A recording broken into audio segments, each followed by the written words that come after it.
This week we are talking about college preparation for high school students, and today we will be touching on what makes you stand out on your college application. And joining me today again is Sarita Shields, Director of Counseling at Spotswood High School, and Kelly Brady, a fellow counselor at Spotswood High School. Thank you both joining me again today.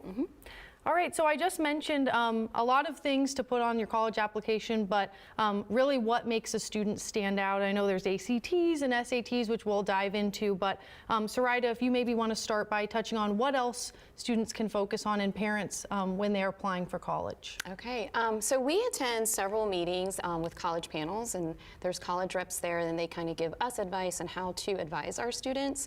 And a lot of that, bulk of that is the actual transcript itself. So they're going to want to see your course load. They're going to see what AP classes, dual enrolled, honor classes that you've taken. They also want to see that you're doing well in those classes. They're going to want to see a strong GPA. But in addition to that, they also want to see that you're a well-rounded student.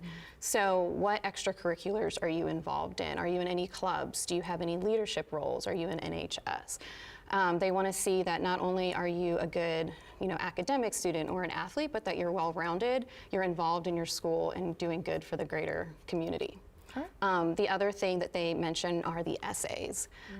We've had college reps tell us specifically that they can tell when an essay maybe has been copied and pasted. And so they do put a lot of emphasis on what you write. And so we always tell our students, make sure whatever prompt that you pick or they select for you, that you're being very intentional in answering that prompt.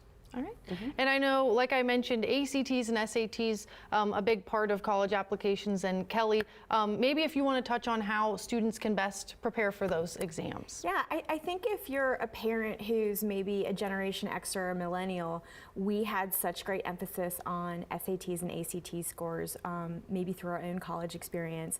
Post-pandemic, and even before the pandemic, there were some changes being made to that. So I think a first question a student has to ask themselves is my college requiring this? Should I take it? Will this portray me in a good light? Am I someone who can take tests well, or do I get a little bit of testing anxiety?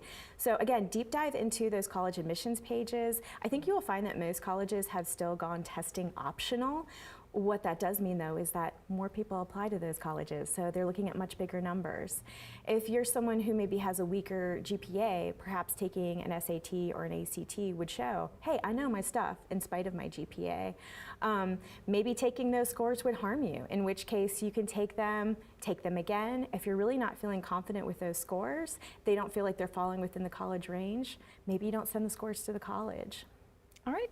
And then I know a huge part of applying for college is also looking into scholarships and financial aid. I know any bit helps with the cost of tuition nowadays. So are there any thoughts or suggestions you all have in terms of those ideas of scholarships and financial aid?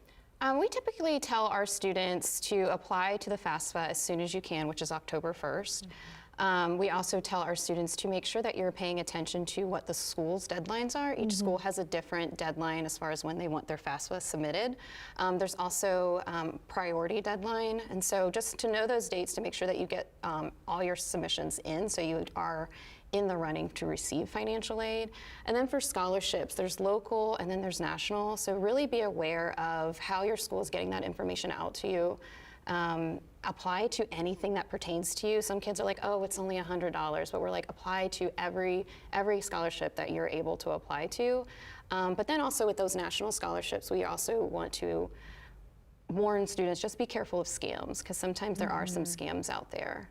Yeah, we can't really vet all that for a student. There's so many out there, so use what is known and safe. Yeah. All right, thank you guys so much. Lots of valuable information for students and parents prepping for college, and thank you guys so much for joining me. Thank you. Thank you.